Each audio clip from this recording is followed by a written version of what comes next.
All right, looks like we are live. Hello, everybody. Good morning, good afternoon, whatever time it is, wherever you're tuning in from. Thank you so much for joining us today.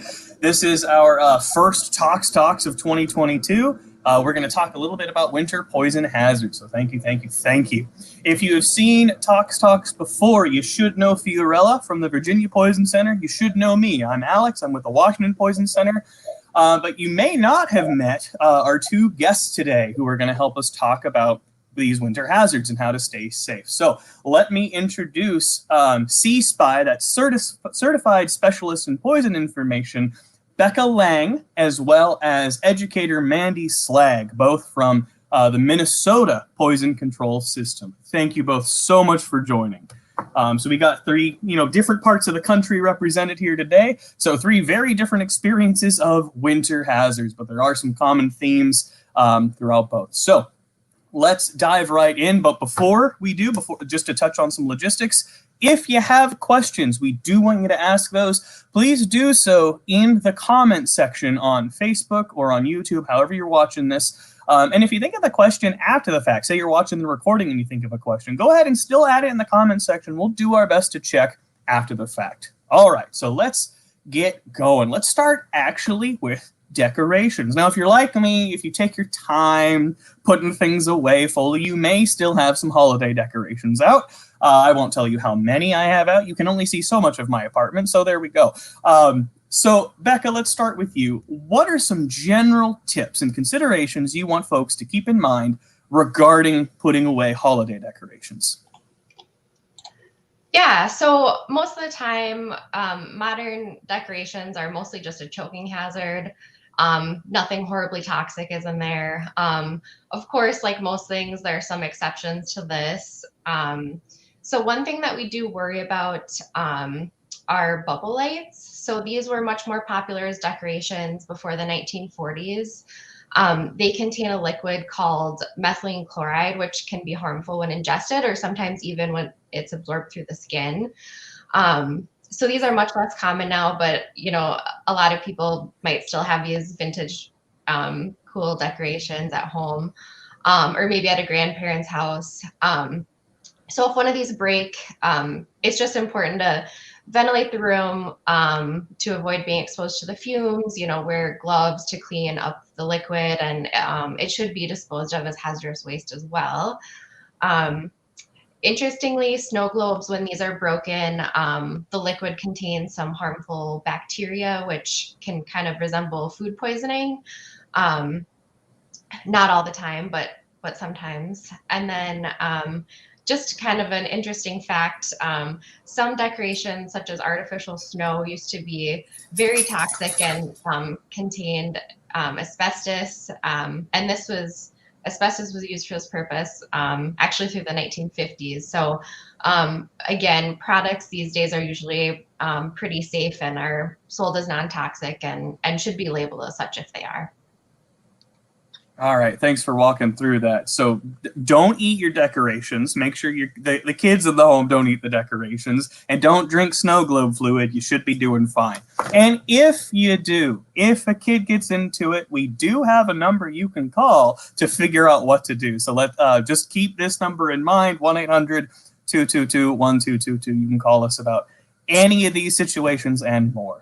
Now, before we move away from decorations, Mandy, is there anything you'd like to add as far as prevention messaging or anything like that with holiday decorations? I think Becca covered it really well, so I don't have anything additional to add. Thanks, Alex. All right, perfect. All right, so let's shift gears. Fiorella, can you set us up for some of the weather issues with winter? Yeah, so I would like to know what temperature do you have right now? Right now, I have, let's see. I have just about 30 degrees. Okay, 32 degrees in Richmond, Virginia. How about you guys? We got a 49 degrees in balmy Seattle right now. I think I have a big question for Minnesota. I'm like, it's actually a warm 28 degrees. It's been in the negative temps the last few days. Glad to hear it's pretty warm and balmy in Minnesota. It's a regular heat wave here. Oh, gotcha. So, just to obviously, as you can tell, we have very different temperatures across the country, and we do, represent different areas. So, something to consider.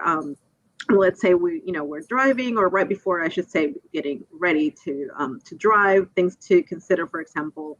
Are there any concerns if you're using windshield wiper fluid or antifreeze, Becca?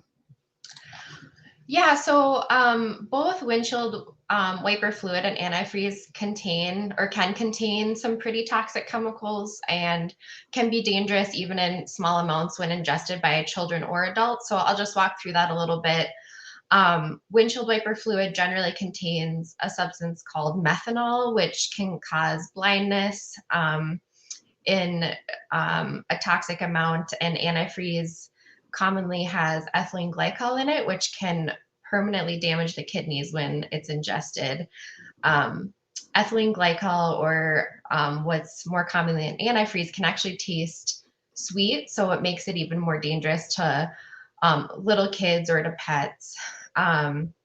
For other ways to be exposed, like in the eyes or on the skin, we don't necessarily see those serious effects. It's just pretty irritating. So just if it gets in the eye, we just recommend doing a good rinse with water, or on the skin, making sure you wash it off with soap and water. Antifreeze, if you're someone that works on cars, if it's coming right out of the car radiator, it can cause burns just because it can be really hot. So always call the poison center with exposures to these chemicals, and we can kind of discuss if the exposed person would need to go into the hospital. And like with any chemical, please store them in the original containers so they don't get mistaken for things like Gatorade or soda if they're put into a drink container. All right, thanks for walking through that, Becca. And I should say too, we talked about the Poison Center number a bit ago. It doesn't have to be an active emergency to call the Poison Center. You can call just to ask a question. So if you're about to use antifreeze, but you wanna know something about it, give us a call. We'll walk you through it. Now, Mandy, what can you tell us about concerns and prevention with sidewalk salt?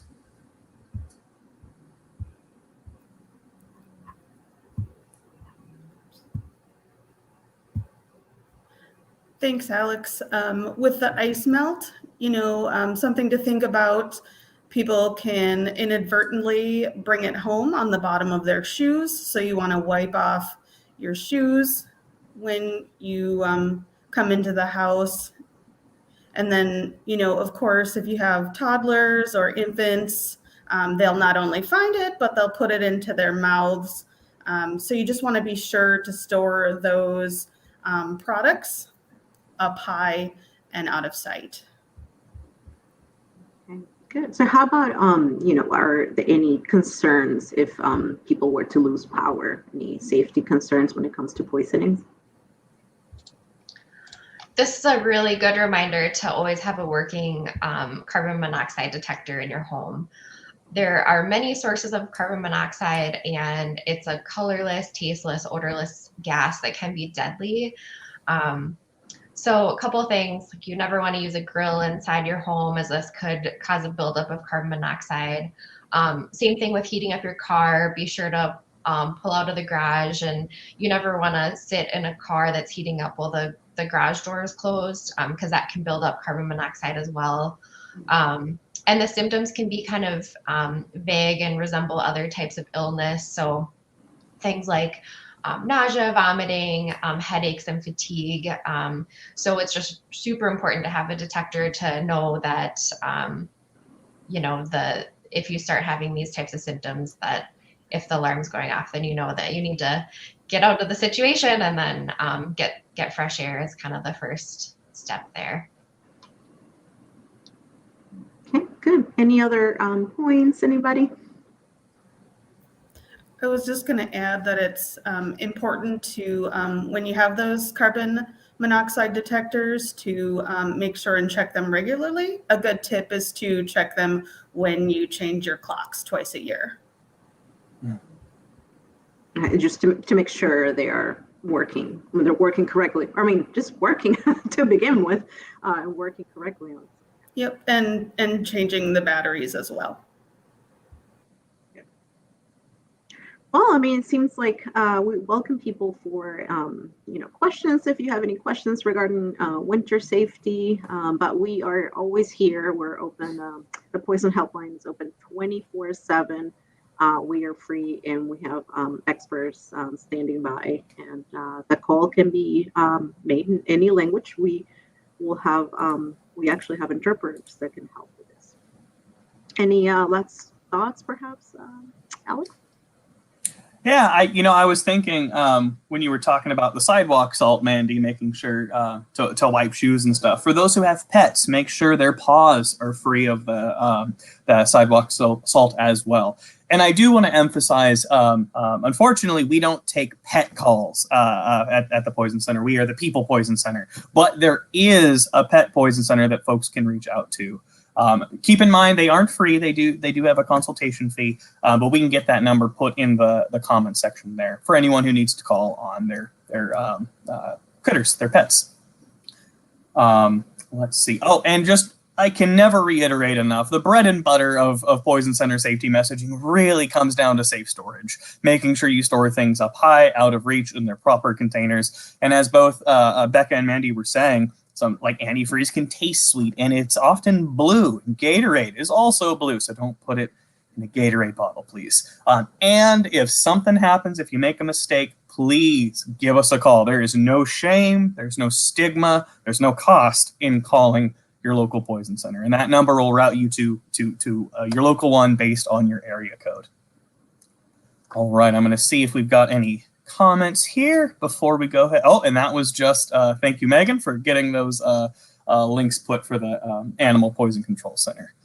Well, with that, folks, if you think of other questions, feel free to put them in the comments section. We'll check the recordings later on. Share this recording to other folks you think might benefit from it, which really is everyone. So share it far and wide. And Becca and Mandy, thank you so much for joining today. Yes, thank you. Keep safe. All right. Stay healthy and safe, everybody. Take care now.